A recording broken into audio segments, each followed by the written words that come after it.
The wind was cold that morning, carrying dust from the red hills beyond the market gates. People walked quickly, eyes down, coats tight.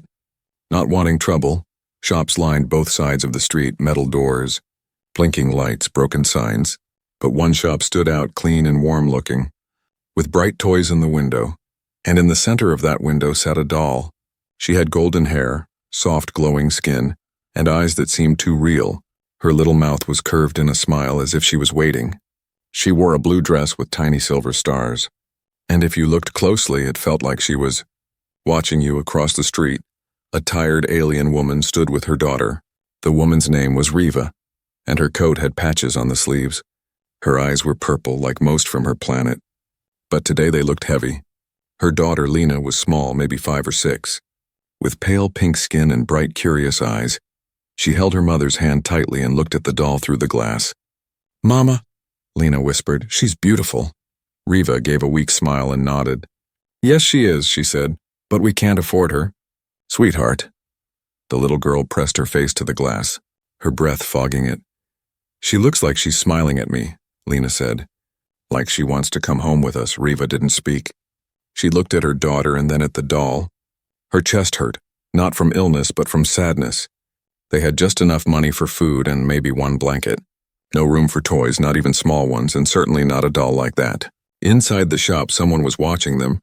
Behind the counter stood Cal, a tall human man in his late 30s. He wore a long black coat and gloves, though it wasn't that cold inside. His eyes followed the little girl as she looked at the doll. He didn't smile, but he didn't look angry either. He had seen them before. They came by sometimes, always walking slowly past the shop, always looking but never entering. Cal wasn't sure why they caught his eye this time. Maybe it was the way the girl smiled at the doll, or maybe it was the way the doll seemed to smile back. The toy wasn't an ordinary toy. Cal had built her himself, using parts from old Earth tech, some of it banned. The doll had voice recognition, memory storage, emotional mimicry. She was programmed to choose one child only, and once chosen, she wouldn't respond to any other voice. He didn't name her, but she had learned to call herself Mira. Mira had sat in that window for 3 years. Hundreds of children had walked by. Some tapped the glass, some begged their parents. But the doll never smiled at any of them. Not like that today, something was different. Lena looked at her mother again. "Maybe next time," she asked softly. Riva knelt down and hugged her. "Maybe, my star," she whispered, "maybe." But they both knew it was a kind lie. There would be no next time, not for dolls. Not for dreams. As they turned to leave, Mira's eyes blinked, twice. Cal's heart jumped. He stepped forward slowly. Eyes fixed on the doll, she blinked again and tilted her head just slightly toward the door. That wasn't normal. That wasn't programming. He looked back through the window. The girl was walking away, holding her mother's hand. She didn't look back, but Mira did. The doll's eyes stayed on the child until she turned the corner, and then the smile faded. Cal locked the front door and flipped the sign to closed. He picked up the doll and placed her gently on the counter. "Do you know her?" he whispered. The doll said nothing. But in her tiny glass eye, a blue light flickered. A signal. Somewhere deep underground. Something responded, a code was activated. A name long hidden began to rise in old forgotten files. Cal stared at the doll. "After all this time," he said quietly, "you finally picked someone."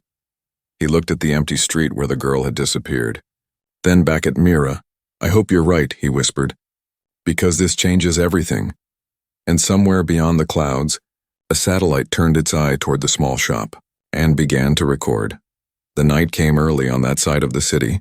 Shadows crawled across the narrow streets, and the marketplace went silent, one light at a time. Inside the toy shop, the light stayed on longer than usual. Cal stood behind the counter, his eyes fixed on the doll sitting quietly before him. Mira's golden hair glowed under the soft white light. Her glass eyes reflected Cal's face like small mirrors. He hadn't made her to smile like that. Not naturally, but tonight she seemed almost alive. Cal rubbed his hands together, staring, thinking. "What are you trying to tell me?" he whispered. The doll's eyes blinked again, slowly. Like a living creature's, a faint sound came from her chest. Something between a sigh and a hum. He leaned closer, his heart beating faster. And then for just a second he heard words, soft like a child's whisper. "She looked at me," the voice said, She looked back. Cal froze. The voice was not programmed. He had built speech recognition. Yes, but not emotion. Not this kind of awareness. He turned toward the shop's main monitor, switching to the security feed. There they were, Riva and the little girl. Recorded from earlier that day, the girl's eyes were full of light, and the mother's face full of sadness. Cal watched them walk away again, frame by frame, until they disappeared beyond the corner. "Who are you?" he whispered, but he didn't mean the doll this time.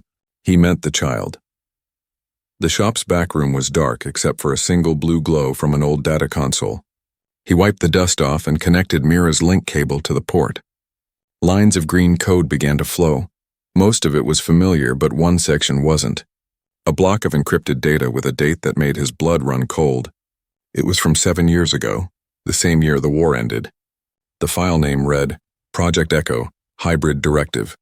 He clicked to open it, but the system asked for a clearance code he hadn't used in years.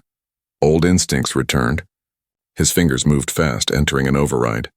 One from his soldier days. The system hesitated, then unlocked. Inside was a list of test subjects. Most were terminated or untraceable, but one file was marked alive, status, hidden, and beside it, a picture appeared, a baby wrapped in white cloth, skin pale pink, eyes bright, human and alien features mixed together. Under it a name, Lena Riva. Cal's breath caught, so that was it.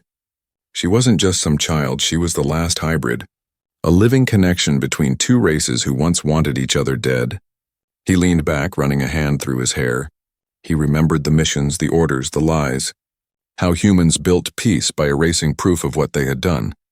And now, that proof was walking around the market with her mother. He stood up suddenly. His heart said protect them, but his mind said run, because if Mira had recognized Lena, then others would too. He looked up at the ceiling camera. It was blinking red. That meant the satellite feed had already reconnected. Someone, somewhere, had seen the activation signal. They were coming. He turned back to the doll. Why her? He asked. Well, why now? Mira blinked twice as if she understood. Then she spoke again, clearer this time. Because she's the key, she said. You promised her father. Cal stumbled backward. Her father, the words hit him like a hammer. He knew Riva's husband years ago during the last campaign. He had fought beside a soldier named Cale Riva, a man who believed peace was possible between their species. Cale had vanished near the end of the war, reported dead, but now, maybe he hadn't died at all. Cal looked at the doll again, his jaw tight. Cale, what did you do? He muttered. The doll's eyes dimmed, and her voice went quiet. Then she whispered something soft, almost pleading. Protect her, Cal. They will come for her soon. Cal grabbed his coat and powered down the console. He hid the doll inside a metal case and locked the door. Outside, the streets were quiet, too quiet. He looked up at the sky, and there they were, 3 silent drones gliding between the buildings. Searching, he walked fast through the back alleys. Moving like a shadow, he knew what the drones were looking for. Not him, not the doll, but the little girl who smiled at the window. The girl who didn't know she carried the future inside her blood. When he reached the corner where Riva and Lena had disappeared earlier, the streets were empty, but on the ground near the curb lay something small and white. He picked it up, turning it in his hand. It was a piece of broken glass from the toy shop window. Sharp, but glowing faintly blue, the same light as the doll's eyes. He closed his hand around it. The hum of drones grew louder, and for the first time in years, Cal felt something he thought he had lost. A reason to fight again. As the wind blew down the dark street, he whispered to the air, You'll have your chance, Cale. I'll keep my promise. Above him, the drones turned their red sensors toward the marketplace and began to descend. The morning light came slowly, painting the streets in dull gold. Mist hung low over the roofs. Soft and silent, Riva woke early, her body aching from another night on the floor. Lena still slept beside her, clutching a small piece of cloth shaped like a doll's dress. It wasn't much, but to Lena it was everything. Riva brushed her daughter's hair gently, thinking of the night before. Something had felt wrong, the air heavy, eyes watching from the shadows. She had lived with fear for years, but this was different. It felt like her past was walking toward her again. Step by step, she moved to the window and looked out. Across the street stood the toy shop. Door closed, lights off, it looked empty, too empty. She frowned. remembering the strange human man inside, the way he had looked at Lena, not with greed or disgust, but with something else, something she hadn't seen in a long time, recognition. She turned away quickly, heart uneasy. She didn't want to be noticed again. Not after everything that happened during the war. The war had taken everything, her husband, her home, her peace, and the only thing she had left was the little girl sleeping behind her. Half alien, half human, a child no one was supposed to exist. Riva had once been a nurse on the battlefield. She met Kale Riva there, a human soldier who saved her life when her camp was attacked. At first she hated him like all humans, but Kale was different. He treated her wounds and spoke gently, saying, "War doesn't have to make monsters of us." They fell in love in secret. In the ruins of cities burned by both sides, they dreamed of peace, of a small home somewhere far from all of it. And for a little while they had it until the night the soldiers came. Riva never forgot the sound of boots on the metal floor, the shouting, the smell of smoke. Kale had hidden her in the tunnels, holding their baby in his arms. He kissed her forehead and whispered, "I'll find you, Riva, no matter what happens." Then he was gone, swallowed by fire and gunshots. Everyone said he died that night. But sometimes, when the wind was quiet, she swore she could still hear his voice. Now, years later, as she watched her daughter sleep, those memories returned like ghosts. She didn't know that outside. The same wind carried another memory. Cal stood across the street, his coat flapping, watching the window where Riva lived. He had stayed awake all night, reading Kale's old files. He remembered Kale's voice, too, the soldier who refused to follow the order to destroy the hybrids. He remembered the last time he saw him, standing in front of a burning lab, holding a small child wrapped in white cloth. The pieces were clear now. Kyle had saved the child, Lena, and hidden her with Riva before he disappeared, and now the system had found her again. Cal knew what that meant. The commanders would come. They would erase every trace. Riva, Lena, even him if they had to. He stepped into the street, feeling the cameras on the walls track his movement. He didn't care anymore. He walked up to the door of Riva's small apartment and knocked once. There was a long silence before the door opened. Riva stood there, cautious, her eyes sharp. "You?" she said quietly, recognizing him. "The toy seller." Cal nodded slowly. "Yes," he said. "But I'm not just that." He looked down, then met her gaze again. "I knew Kale," he said simply. Riva's breath caught, her hand tightening on the door. Her lips trembled. "Don't," she said. "Don't say his name if you're lying." "I'm not," Cal said, his voice low. "He was my captain, my friend. He saved me more times than I can count." Tears filled her eyes, memories flooding back like a storm. She looked away, trying to stay strong. "He's gone," she whispered. "They killed him." Cal shook his head. "Maybe," he said, "but he left something behind. Something for her." He reached into his coat and pulled out a small metal chip. Riva stepped back, afraid. "What is that?" She asked. "It's part of the doll," he said. "The one your daughter wanted." He placed it on the table and looked at her. The doll recognized her. "Riva," he continued, "it's not just a toy. It's a key." Riva stared at him, confused and frightened. "A key to what?" "To the truth," Cal said, "about Kale, about the war, about why she exists," before Riva could speak. A faint humming filled the air. The lights in the room flickered, and the walls began to shake slightly. Cal turned sharply toward the window. Through the fog, he saw a shadow pass overhead, sleek, silver and silent. A drone. "They found you," he said, his voice suddenly hard. Riva grabbed Lena, who had just woken. Frightened by the noise, Cal moved fast, shutting the window, pulling the curtain down. "Listen to me," he said firmly. "We have to go now." "Go where?" Riva asked, shaking. "Who are you running from?" Cal looked at her with cold, serious eyes. "From the same people who killed your husband," he said. "And they'll kill her too if they find her." Lena looked up at the strange man, holding her mother's hand tightly. Her voice was soft but clear. "Mister, will they take my doll?" Cal knelt down, looking her in the eyes. "No," he said quietly, "not if I can help it." Outside, the drone lights turned red, scanning the street. The whisper of engines filled the air. Cal took a deep breath and opened the back door. "Time to move," he said, and as they slipped into the shadows of the narrow alley, the whispers of the old war rose again, echoes of a past that refused to die. The city slept under a quiet silver rain. Neon lights flickered weakly. Washing the streets with tired colors, Cal led Riva and Lena through narrow back alleys. His boots splashed through puddles. His coat soaked, but he didn't stop. Lena clung to her mother, her small hands trembling. Riva's heart pounded fast, every sound felt like danger. They reached a small abandoned building behind the power sector. Cal pushed open the metal door, its rusted hinges screaming softly. Inside, the air smelled of oil and dust. Old machines stood silent, like forgotten statues. "This way," Cal said quietly. He led them into a small room hidden behind metal crates. There was a table, a lamp, and a single chair. In the center of the table lay a familiar shape. "The doll," Lena gasped. "My doll," she said, eyes wide. Riva looked at Cal sharply. "You brought it here?" Cal nodded. "She's safer with us than in the shop." He placed the doll in front of the girl. For a moment, everything went still. Then Mira's eyes flickered open, glowing soft blue. "Hello, Lena," the doll said, her voice gentle. The little girl smiled in pure wonder. "She knows my name." Riva stepped back, whispering, "How is that possible?" Cal didn't answer immediately. He was staring at the doll, a deep unease growing inside him. He had seen machines talk before, but never like this. There was life in Mira's voice, something more than code. The doll blinked again, turning her gaze toward Riva. "You shouldn't run," she said softly.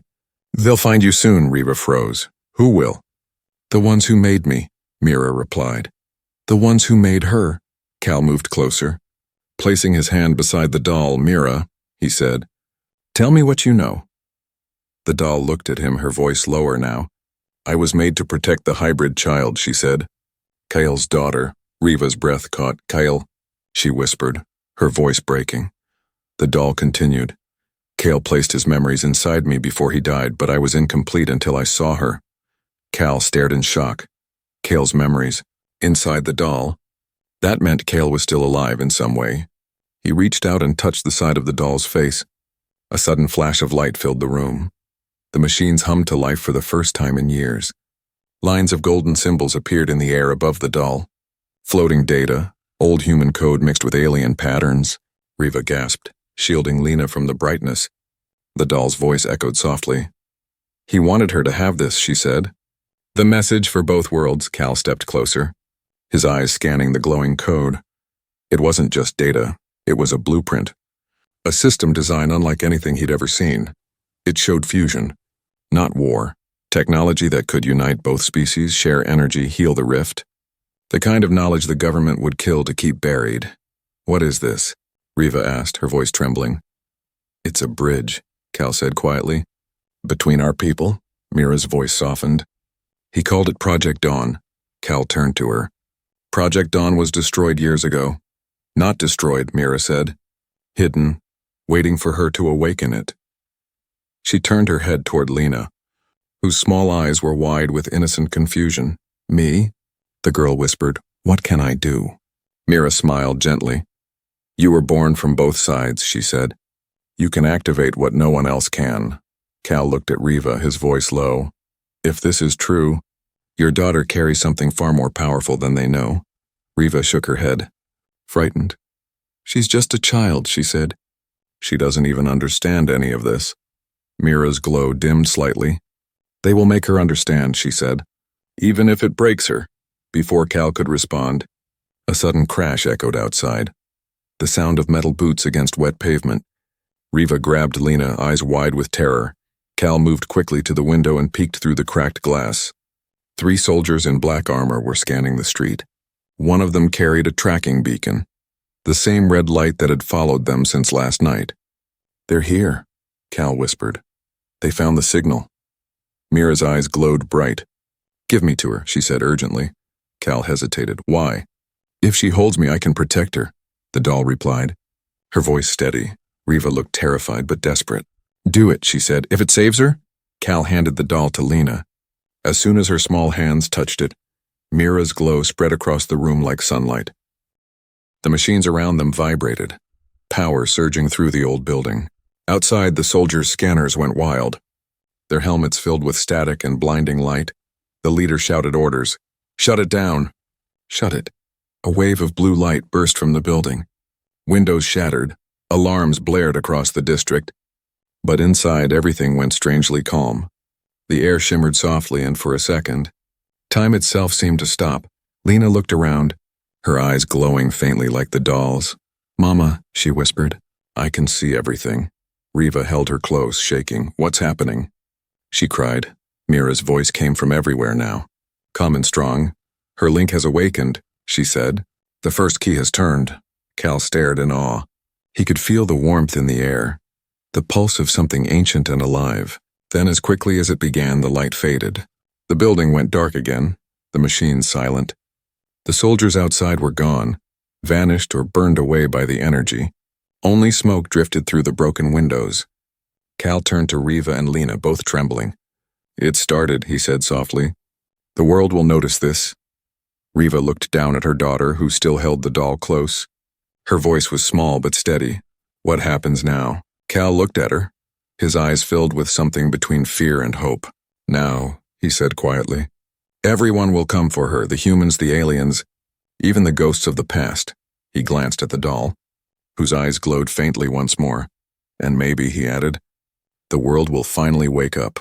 Outside in the distance, silent ships began to rise through the clouds, drawn by the signal that had been hidden for years. And for the first time since the war ended, the sky itself began to change. Smoke still floated around the broken windows.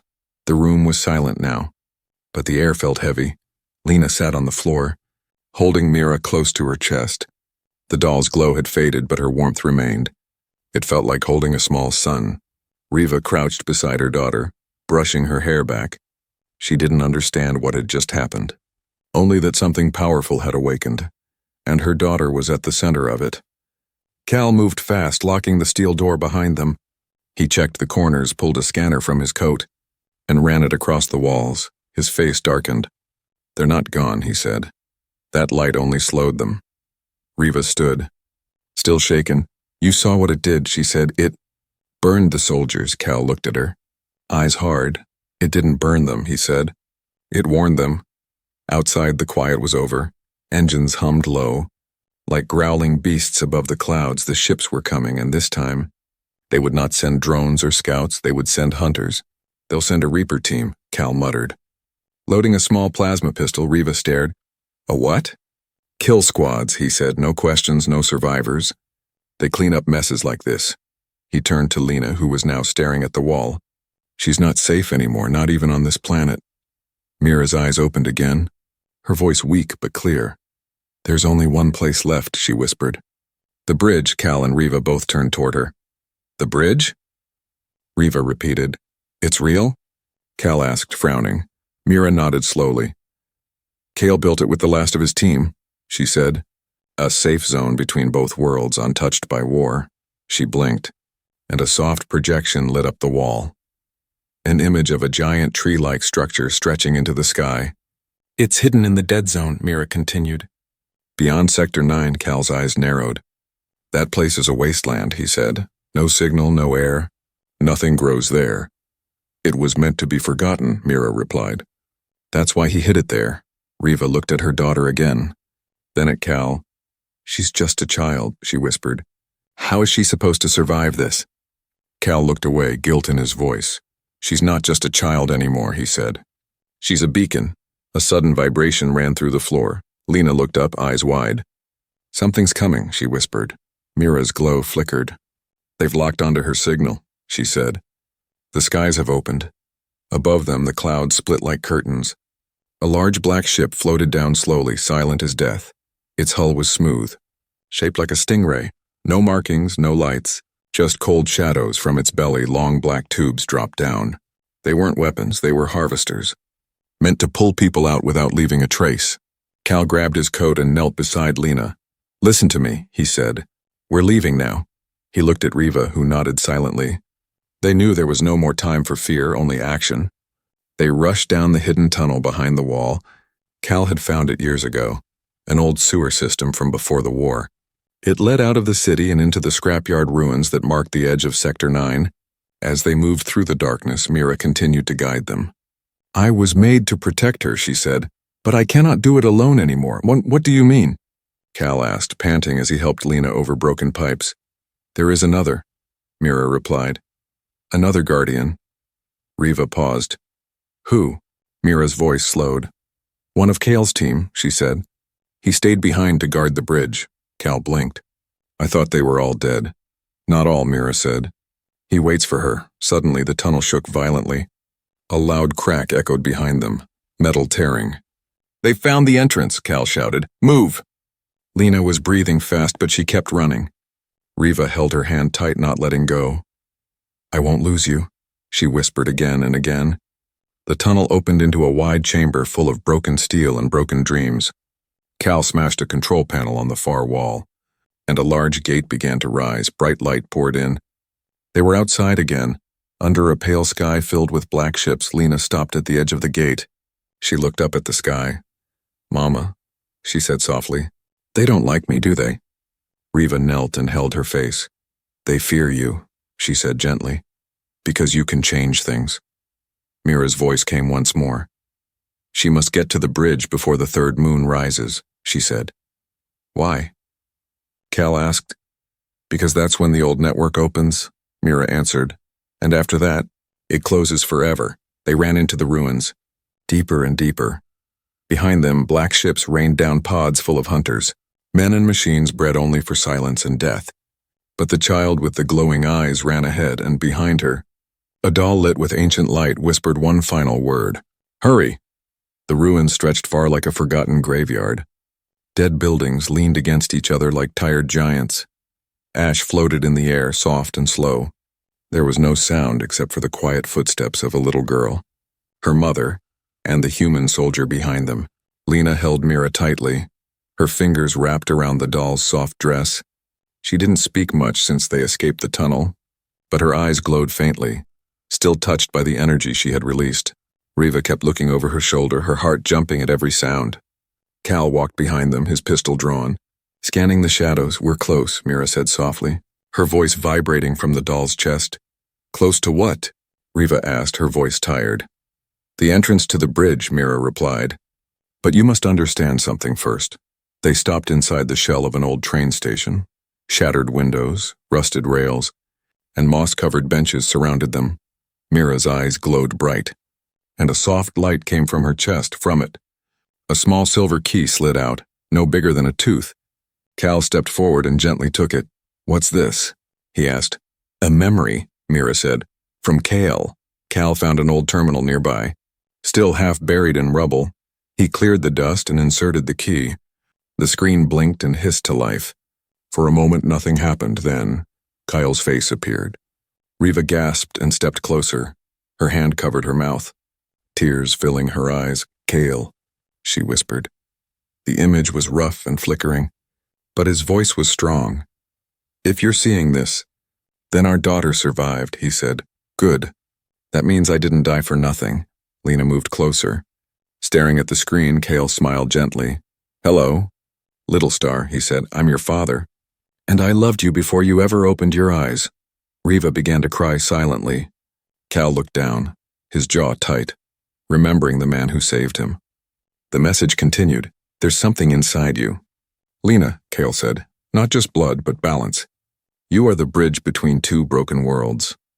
The doll you hold isn't just a toy, it carries Project Dawn. Cal blinked. He knew, he whispered. He knew they'd come for her. The message continued. The screen shaking slightly. If the old ones find her, they will use her to destroy peace before it begins, Cale warned. But if she reaches the bridge, she can wake it. Riva knelt beside her daughter, holding her tightly. I'm here, she whispered. We're doing this together. Then Cale said something new, something even Cal didn't expect. Inside the doll, there's a second code locked by voice and blood. Only Lena can open it. It will show the truth. The crimes, the lies, everything they tried to erase. If she's brave enough to speak, the world will hear. The screen went dark. Mira's eyes dimmed and the doll said quietly, I've held the truth all this time. Lena looked up. What do I say? Mira responded, only your name and the word awaken. Cal set the doll down gently. Are you ready? He asked.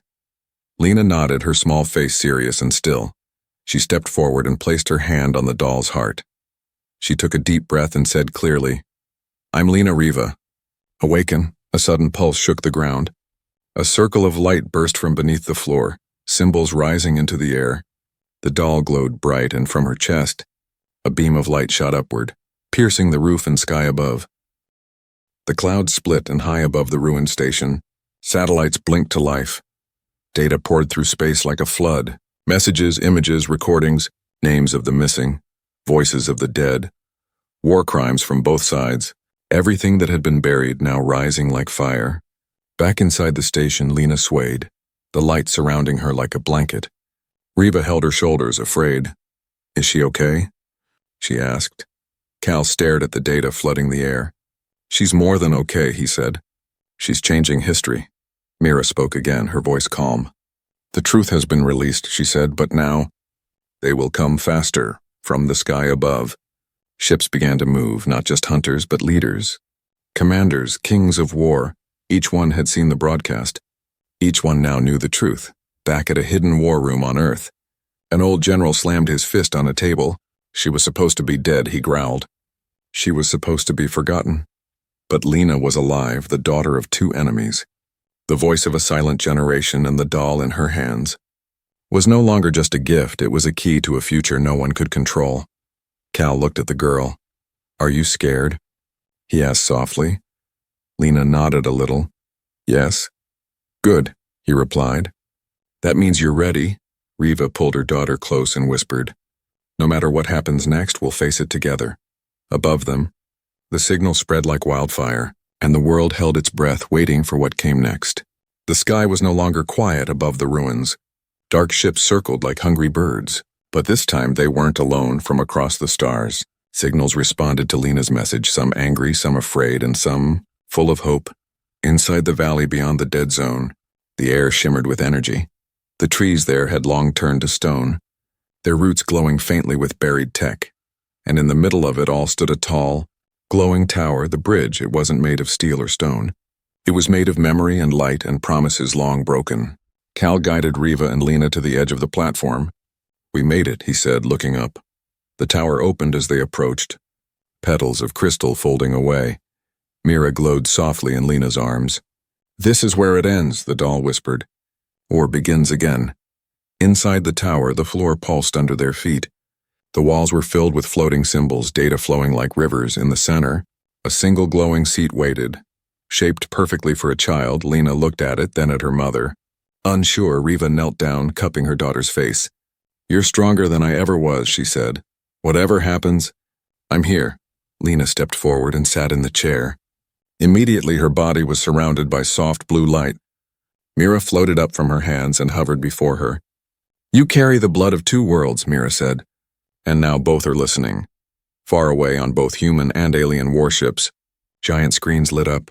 Generals, kings, soldiers, scientists, all frozen as a small girl appeared before them. Her voice echoed across space, clear and honest.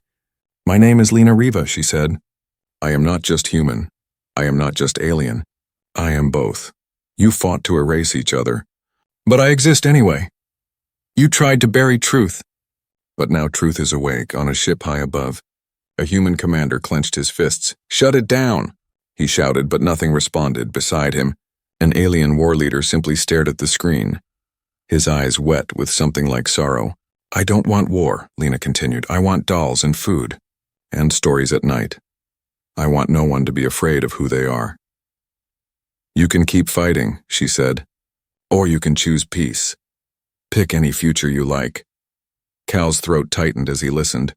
He remembered fire, guns, lost brothers. But in Lena's voice, he heard something he thought was lost, hope. Riva closed her eyes, holding back tears. Kyle's voice lived in their daughter now. And through her, maybe he had never truly died. Mira spun slowly in the air, sending Lena's message into every system, every sky, every city. The bridge lit up fully, its energy connecting the stars. And then it went silent for a moment. The galaxy held its breath. No one moved, no one fired. They simply waited, and then, one by one, the ships began to power down, weapons went dark. Lights dimmed, engines cooled, not by force but by choice. On the edge of war, someone had spoken gently, and they had listened inside the tower. Lena opened her eyes slowly. The light faded, The seat lowered. Riva rushed forward, wrapping her daughter in her arms. You did it, she whispered. You really did it. Cal stood back. Watching them, he turned to Mira, now softly humming. Is it over? He asked. The doll blinked. It's never over, she said. But it's better. He smiled for the first time in years. A real smile, tired but honest. Cale would be proud, he said. Mira floated into Lena's arms once more. The child hugged her tight. You're not just a doll, Lena said. You're family. Yes, Mira whispered. And I will stay with you. They walked out of the bridge together. Above them, the clouds began to break. Warm light poured through, golden, soft, full of life. No one knew what tomorrow would bring. But today, no missiles fell. No soldiers stormed the streets. No children cried from fear, and that was enough, far away. In a dark room filled with screens, one final file blinked open. A voice played quietly. Cale's voice, recorded long ago. If you're hearing this, he said, it means she chose kindness. It means we still have a chance. Protect her. And whatever she chooses, stand with her. Cal stood at the edge of the bridge and looked at the horizon. For the first time, the sky looked wide and open. Behind him, Lena giggled as Riva spun her in a circle, and somewhere Cale's soul smiled. Not because war had ended, but because a girl with two hearts had reminded the universe of something simple. That peace is always a choice. You just have to be brave enough to pick it.